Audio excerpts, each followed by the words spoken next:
Discom అదేవిధంగా sheep development కార్పొరేషన్లో 95% వసూలు చేస్తామని అని అడిగింది అధ్యక్ష. మా బీర్ లైలే ఈయన ఉన్నాడు. మా గొర్రె కాపర్లకు ఏదైతే ఈ పథకం ఇచ్చిండ్రో గొర్రెల బర్రెల పథకంలో 100% ఫ్రీగా అని వాళ్ళు చెప్పారు. వాళ్ళు కొంత ఫీజు కట్టుకుంటే మిగతాది వీళ్ళు ఇచ్చేది ఏదైతే ఫండ్ ఉందో ఇక్కడ 95% గొర్రె కాపర్ల నుంచి వసూలు చేస్తామని ఇక్కడ రాసిండ్రు అధ్యక్ష. అదేవిధంగా అధ్యక్ష తెలంగాణ అర్బన్ ఫైనాన్స్ ఇన్ఫ్రాస్ట్రక్చర్ అంటే ఇక్కడ చేసే దాంట్లో 5% మాత్రమే వసూలు చేస్తాం, 5% మాత్రమే స్టేట్ గవర్నమెంట్ కడితే మిగతా మొత్తం మేము వాళ్ళు ఎవరైతే ఉపయోగించుకుంటారో వాళ్ళ దగ్గర. అంటే ఈరోజు ప్రభుత్వానికి ఇంకా ఎక్కువ అప్పులు చేసుకోవడానికి దొంగ లెక్కలు రాసి ప్రభుత్వానికి ఇంకా అప్పులు చేసుకోవడానికి వెసులుబాటు ఉందని ఇంకొక 1,00,000 కోట్లు మళ్ళా అప్పులు తెచ్చి అత్యధిక వడ్డీతో తెచ్చి వాటిని కూడా కొల్లగొడదామని కుట్రతోని దొంగ లెక్కలు చూపించి పాపం చంద్రశేఖరరావు గారు కూడా ఈయన కంటే ముందు ఆర్థిక మంత్రి ఉన్నాడు. పాపం ఆయన ఉన్నట్టు చూపించిండు. ఆయన దొంగ లెక్కలు చూపించాలి. యువతలు ఏం లెక్క ఉందో ఈ పట్టికలు ఉన్నదే చూపించండి. ఆయన అంతకంటే ముందు పోయిన ఆ వెనకాల ఉన్న ఆయనకు చాలా మంచి మిత్రుడు కేసులు ఇచ్చి బయటికి తోలిండు కదా, ఆయన పేరు ఈటెల రాజేందర్. ఈటెల రాజేందర్ కూడా ఈ దొంగ లెక్కలు చూపించలేదు అధ్యక్ష. పాపం ఆయన కూడా ప్లెయిన్గా ఉన్నట్టు చూపించండు. ఈటెల రాజేందర్ 5 ఏళ్ళు, చంద్రశేఖరరావు గారు 1 సంవత్సరం, 6 సంవత్సరాలు నేను చెప్పిన 1,29,000 కోట్ల ప్రకారం రాష్ట్ర ప్రభుత్వం అప్పులు తెచ్చిందని రిజర్వ్ బ్యాంకుకు బడ్జెట్లో పెడితే ఘనత వహించిన ఈ పెద్ద మనిషి వచ్చి దీన్ని తగ్గించి 38,000 కోట్లకు చూపించి ఈయన వ్యవహారం ఎట్లుందంటే క్వశ్చన్ పేపర్ ఈయనే తయారు చేసిండు, పరీక్షలు ఈయననే రాసిండు, పరీక్షల పేపర్లు ఈయననే దిద్దిండు. నాకు సన్మానించాలి. 100కి 110 మార్కులు వచ్చినాయి నాకు అని. అయ్యా నువ్వే రాస్తేవి, నువ్వే ఇస్తేవి, నువ్వే బడ్జెట్లో పెడితే గదే రిజర్వ్ బ్యాంకు తీసుకుని రిజర్వ్ బ్యాంకు గదే ప్రింట్ చేసి దాని కింద మళ్ళీ ఇట్లా వితండవాదం చేస్తారని సుక్క పెట్టి కింద పెట్టారు. నా సోర్సు తెలంగాణ స్టేట్ బడ్జెటే సోర్సు అని చెప్పి నువ్వు ఇచ్చిన సోర్సు, నువ్వు ఇచ్చిన దొంగ లెక్కలు, నువ్వు ఇచ్చిన తప్పుడు లెక్కలు రిజర్వ్ బ్యాంకు తీసుకొని లెక్కలు రాస్తే మళ్ళీ అది తీసుకొచ్చి సభలో పెట్టే సూచన రిజర్వ్ బ్యాంకు నాకు సర్టిఫికెట్ ఇచ్చింది, నాకు మెడల్ ఇచ్చింది, నన్ను మీరు సన్మానిస్తారా లేదా? ఇప్పుడు ఈ సభలో నాకు నిలువెత్తు సన్మానం చేసి అదేదో నిలువు మన సమ్మక్క సార్ లెక్క లేదు చేస్తారు కదక్క. ఆయనకు నిలువెత్తు బంగారంతో సన్మానం చేయమని వచ్చాడు, నిలబడ్డాడు అధ్యక్ష. హైట్ కూడా తక్కువ లేడు, ఒకవేళ అట్లా చేద్దామన్నా. అంటే నేను అడిగేది ఏంటి అధ్యక్ష అంటే మీరు ఇచ్చిన తప్పుడు లెక్కలు మీరు ఎంతకాలము తప్పుదో పట్టిస్తారు, ఇంకెంతకాలం ప్రజల్ని మోసం చేస్తారు, అబద్ధాల లెక్కలతో ఎంతకాలం ఈ ప్రజల్ని మభ్యపెడతారు?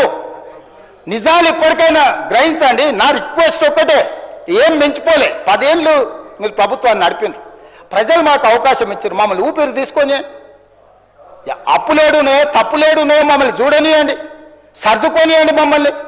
మమ్మల్ని అసలు కూడ తీసుకోకముందే, చేతుల కాళ్ళు దగ్గరికి తీసుకోకముందే ఎట్లనే చేసి రెక్కలు ఇరిసేయాలి, వీళ్ళని ఎట్లనే చేసి వీళ్ళని బద్నాం చేయాలి, వీళ్ళని ఎట్లా చేసి పని చేయనియొద్దు. అధ్యక్ష వాళ్ళు ప్రభుత్వాన్ని 10 ఏళ్ళు నడిపారు అధ్యక్ష. నేను సూటిగా అడగదలుచుకున్నా. నేను అంటే ఆవేదనతో అడుగుతున్నాను. నేను కోపంతో వాళ్ళ మీద కోపం అనే పదానికి వాళ్ళకి అర్హత లేదు, నేను కోపపడేటంత. అధ్యక్ష కొడంగల్ మీ అమ్మమ్మ గారు రావునా అధ్యక్ష? మీ అమ్మమ్మ ఊరు కొడంగలే కదా. ఆ ప్రాంతం ఎంత వెనుకబడ్డది అధ్యక్ష మీకు తెలియదా? మీరు చూసింది కదా, కళ్ళతో చూసుకుంటూ పెరిగింది కదా. దేవుడు నాకు ఒక అవకాశం ఇచ్చి నా ప్రాంతం కాకపోయినా, నేను పుట్టకపోయినా, నేను అక్కడ పెరగకపోయినా 2009లో 14 రోజుల్లో నన్ను ఆశీర్వదించి 7,000 ఓట్లతో నన్ను ఎమ్మెల్యే గెలిపించారు అధ్యక్ష. 5 సంవత్సరాల తర్వాత అదే ప్రజలు మళ్ళీ నన్ను 14,000 ఓట్లతో గెలిపించారు అధ్యక్ష. అక్కడి ప్రజలకు నా జీవితాంతం ఏమి చేసినా కూడా, నేను వాళ్ళకి ఎంత సేవ చేసినా కూడా తక్కువనే అవుతుంది. అట్లాంటిది ఈరోజు అక్కడి నుంచి నేను ఎమ్మెల్యే గెలిచి ముఖ్యమంత్రి అయినా, స్వతంత్రం వచ్చినప్పటి నుంచి ఆ కొడంగల్ శాసనసభ నియోజకవర్గాన్ని ఒక్కసారి అచ్యుతారెడ్డి గారు మనం పుట్టినప్పుడు 65, 66 టైంలో కొద్ది పీరియడ్కి ఏదో మంత్రి చేసింది. స్వతంత్రం వచ్చినప్పటి నుంచి ఈ రోజు వరకు అక్కడ మంత్రి పదవి కానీ ఇంకో పదవి కానీ ఏది రాలే.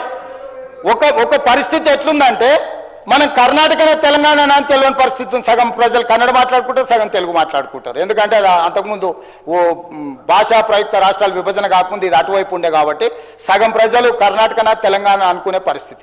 ఇప్పుడు లేక ఆ ప్రజల అదృష్టమో నాకు దేవుడిచ్చిన అవకాశమో ఇవాళ నేను అక్కడ ఎమ్మెల్యే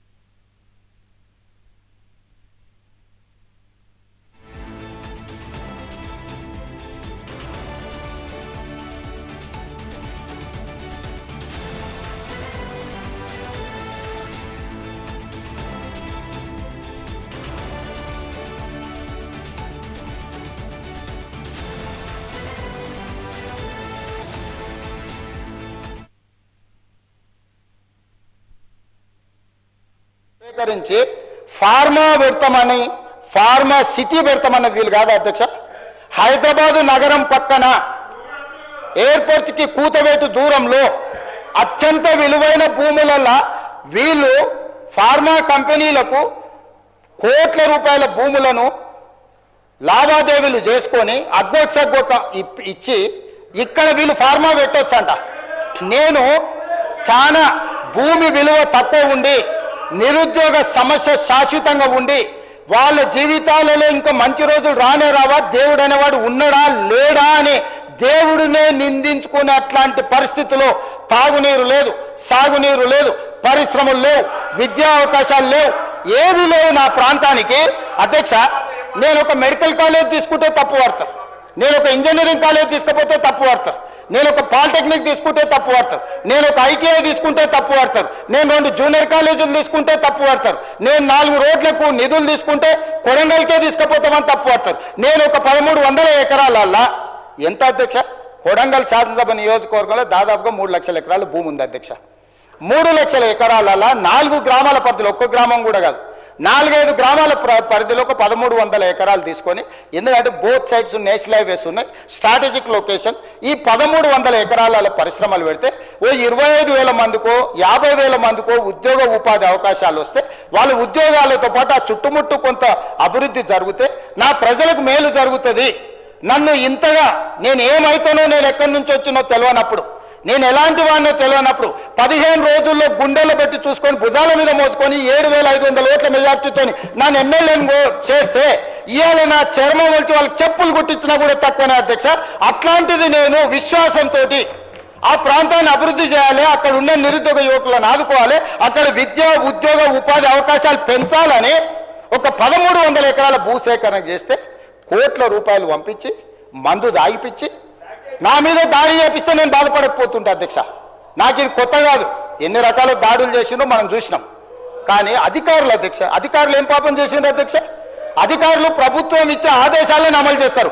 10 ఏళ్ళు నడిపినోడు ఎవడన్నా తన ప్రభుత్వంలో తనకు 10 ఏళ్ళు తను ఇంత ఎదగడానికి ప్రభుత్వానికి పేరు రావడానికి పనిచేసిన రెవెన్యూ అధికారులను, మున్సిపల్ అధికారులను, ఐటీ అండ్ ఇండస్ట్రీస్ ఆమాత్ముడే ఎలగబెట్టిండు.